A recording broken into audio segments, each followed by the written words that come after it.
Assalamualaikum warahmatullahi wabarakatuh. Bagaimana kabarnya Bapak Ibu peserta PPG dalam jabatan 2023? Di sini saya Vita akan sharing terkait dengan pelaksanaan ujian komprehensif. Yang mana ujian komprehensif ini merupakan fase di antara pengembangan perangkat pembelajaran dan juga praktik pembelajaran inovatif. Yaitu kemarin kita sudah melaksanakan pembuatan rencana evaluasi dan nantinya di minggu depan itu kita akan memulai pelaksanaan rencana aksi dan rencana evaluasi atau biasanya kita menyebutnya dengan PPL. Bapak Ibu bisa mengecek di laman LMS-nya masing-masing. Ujian komprehensif itu ada di tab tersendiri Bapak Ibu. Kalau di aktivitas itu berada di aktivitas 1.2.7b. Kemudian di situ sebenarnya sudah dijelaskan bahwa ujian komprehensif merupakan penilaian yang dilakukan secara menyeluruh tentang kemampuan mahasiswa dalam mengidentifikasi masalah, penyebab, penentuan solusi terhadap masalah yang diidentifikasi, serta kemampuan mahasiswa dalam merancang rencana aksi dan rencana evaluasi. Secara singkatnya, Bapak Ibu akan diuji tentang bagaimana proses Bapak Ibu menjalani PPG dari awal hingga kemarin di langkah ke-7, pembuatan rencana evaluasi.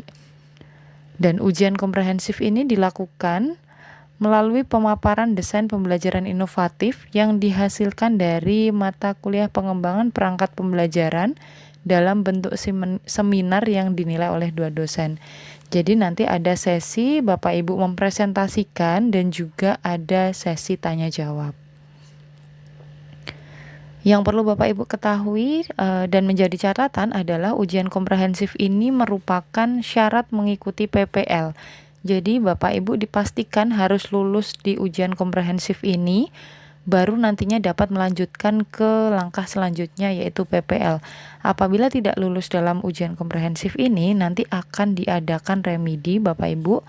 Jadi nanti saya berikan jadwalnya. Setelah jadwal 2 hari ujian komprehensif itulah, jika tidak lulus maka Bapak Ibu bisa mengikuti 1 kali remedi. Dan terkait waktu, ujian komprehensif ini setiap mahasiswa dilaksanakan paling lama 50 menit. Dan untuk bahan ujiannya sudah ada seperti yang tertampil di LMS ya Bapak Ibu. Nanti kita akan breakdown satu persatu. Untuk ujiannya secara lisan dengan cara daring, jadi seperti ada presentasi dan juga nanti tanya jawab. Kemudian pengujinya terdiri dari 2 dosen bidang studi yang sesuai, dan ini bukan yang mengajar Bapak Ibu di kelas-kelas yang kemarin ya. Jadi misalkan Bapak Ibu diajar oleh dosen A di kelas yang kemarin, di kelas perangkat pembelajaran maupun pendalaman materi, maka nanti pengujinya adalah Bapak Ibu dosen dari kelas lain. Istilahnya kita saling silang dengan dosen lain, namun bidang studinya tetap sesuai. Kemudian teknis pelaksanaan ini di LPTK di UM, ujian komprehensifnya akan dilaksanakan pada tanggal 5 sampai 6 Oktober 2023 yaitu besok. Dan remedinya diadakan pada tanggal 7 Oktober. Nah, ini menyesuaikan dengan pelaksanaan di LPTK masing-masing. Kemudian dilakukan dalam 1 jam pelajaran atau 50 menit dengan rincian. Yang pertama, penguji membuka ujian. Kemudian mahasiswa mempresentasikan perangkat pembelajaran, ini sekitar 10-15 menit. Dilanjutkan sesi tanya jawab 30 menit. Kemudian sesi penilaian dan penutupan. Saya rasa ini tidak terlalu berbeda jauh antar LPTK terkait pelaksanaan. Nanti lebih kurangnya mungkin di waktu tanya jawab atau di presentasi. Bisa jadi lebih kurang sih, bukan karena dari Kemendikbud memberikan aturan paling lama adalah 50 menit. Jadi di sini saya akan memberikan strategi teknis. Yang pertama, karena ujian komprehensif ini dilakukan secara daring, maka pastikan bahwa internet Bapak Ibu itu lancar. Jadi bisa dites dulu sebelum hari H pelaksanaan gitu kan. Paginya atau mungkin yang dapat jadwal pagi, maka H-1 atau malamnya itu harus sudah fix. Kemudian pilih tempat yang kondusif karena nantinya akan ada sesi tanya jawab. Jadi pastikan kalau bisa di lokasi yang tenang. Kemudian perangkat pendukung yang memadai, mungkin headsetnya atau laptop atau menggunakan HP. Kemudian Bapak Ibu perlu menyusun rencana cadangan apabila ada kendala koneksi. Misalkan di laptop koneksinya buruk. Nah, itu Bapak Ibu bagaimana? Apakah langsung nanti ada HP cadangan yang siap untuk langsung connect gitu ya dengan Google Meet yang telah disediakan, misalkan seperti itu. Kemudian terkait paparan perangkat pembelajaran itu maksimal 15 menit. Itu harus sudah disiapkan Bapak Ibu, dan Bapak Ibu harus menguasai apa yang dituliskan dalam paparan tersebut. Dan apabila Bapak Ibu menggunakan handphone dalam pelaksanaan ujian komprehensif ini, maka pastikan filenya ada di handphone. Nanti takutnya dari penguji kan meminta untuk membuka file tersebut gitu ya.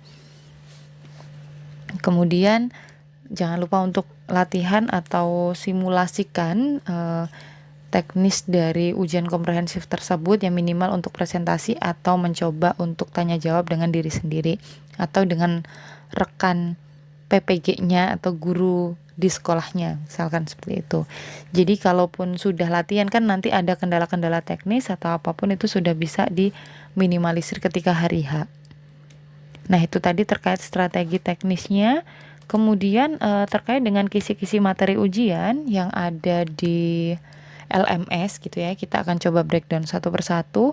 Sebenarnya kisi-kisi materi ujiannya itu paling banyak adalah apa yang kita lakukan kemarin ya, dari lembar kerja pertama hingga terakhir itu 2.4 kemarin.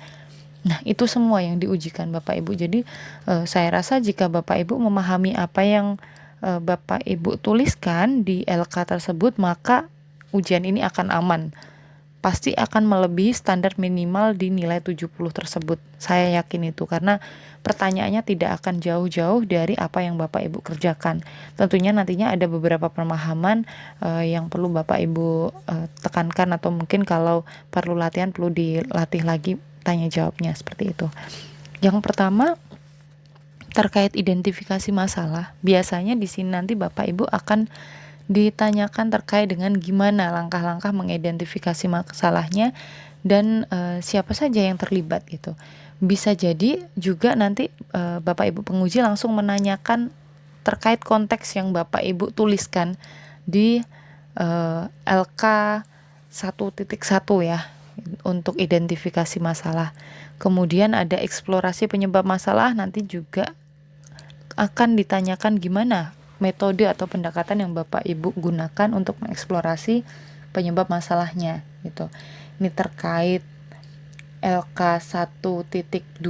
Kemudian terkait penentuan penyebab masalah ini ada di LK 1.3.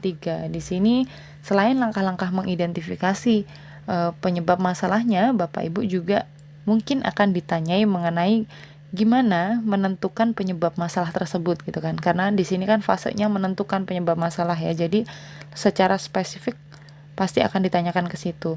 Dan juga gimana sih Bapak Ibu bisa tahu bahwa penyebab masalah tersebut valid atau akurat gitu terhadap masalah yang Bapak Ibu angkat gitu.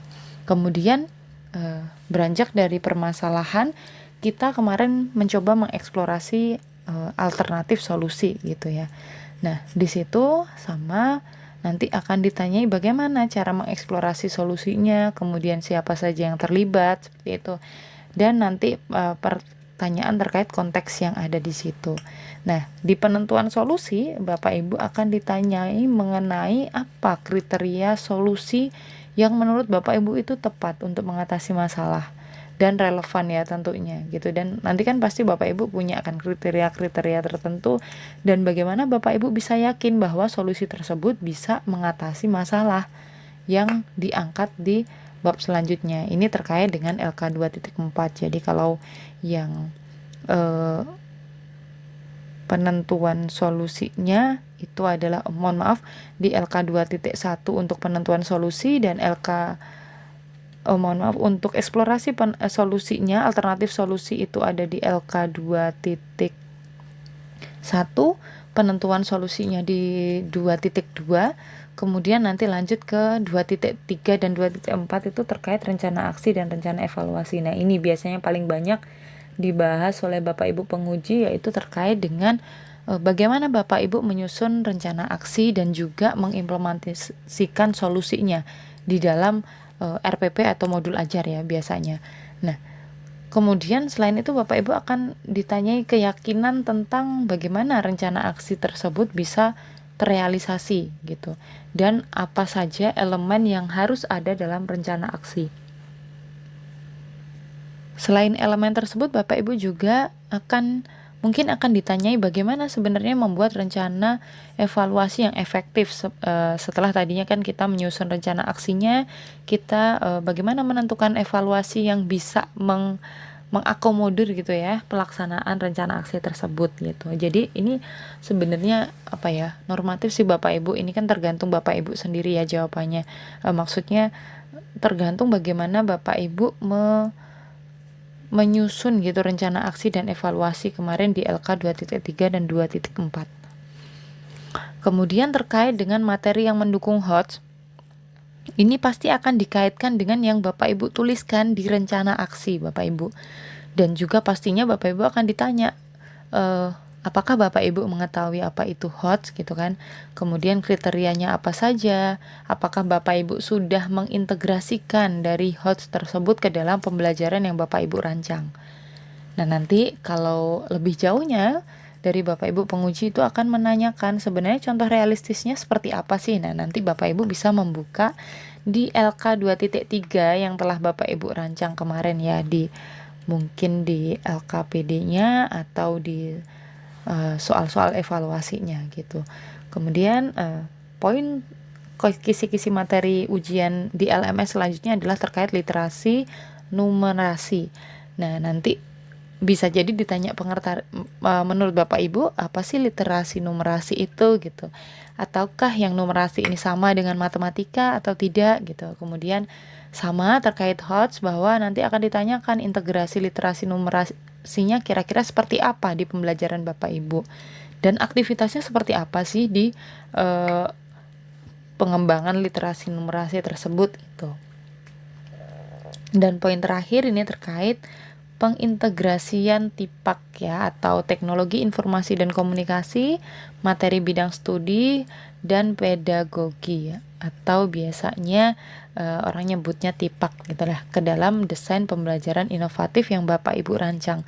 Jadi nantinya Bapak Ibu mungkin akan ditanya juga gitu, apakah Bapak Ibu tahu tentang TIPAK gitu. Kalau misalkan tahu, apakah Bapak Ibu sudah mengimplementasikan di dalam pembelajaran yang Bapak Ibu rancang gitu. Kalau misalkan sudah diimplementasikan gitu kan, bisa jadi nanti ditanya lagi apakah pengintegrasian itu bisa efektif atau tidak, seperti itu. Dan lebih jauh lagi akan ditanyakan contoh realnya seperti apa yang Bapak Ibu rancang. Jadi ini nanti variatif ya Bapak Ibu, karena kita hanya diberikan kisi-kisi materi ujian di LMS ya. Inilah yang bisa kita eksplor dan mungkin bisa saya contohkan yang nantinya Bapak Ibu bisa mengembangkan sendiri gitu, mengira-ngira apa yang akan ditanyakan. Yang pasti dalam persiapannya Bapak Ibu siapkan materi yang akan dipresentasikan, dan juga Bapak Ibu pahami lagi dari LK-LK yang sudah dikerjakan gitu, dicek lagi. Nanti takutnya ditanyakan tentang LK-nya Bapak Ibu tidak bisa menjawab, padahal itu yang Bapak Ibu kerjakan sendiri gitu. Karena sifatnya kan di ujian ini juga konfirmasi ya, maksudnya konfirmasi dari apa saja yang Bapak Ibu tuliskan itu apakah konsisten mungkin dengan jawaban, dan juga nantinya rencana implementasinya seperti itu. Jadi itu saja Bapak Ibu yang bisa saya sharingkan terkait dengan pelaksanaan ujian komprehensif. Semoga lancar dan lulus semua untuk ujian komprehensifnya Bapak Ibu, dan semoga semangat Bapak Ibu akan terus sampai akhir hingga pelaksanaan PPG ini selesai dan lulus semua. Baik, terima kasih Bapak Ibu. Saya akhiri. Wassalamualaikum warahmatullahi wabarakatuh.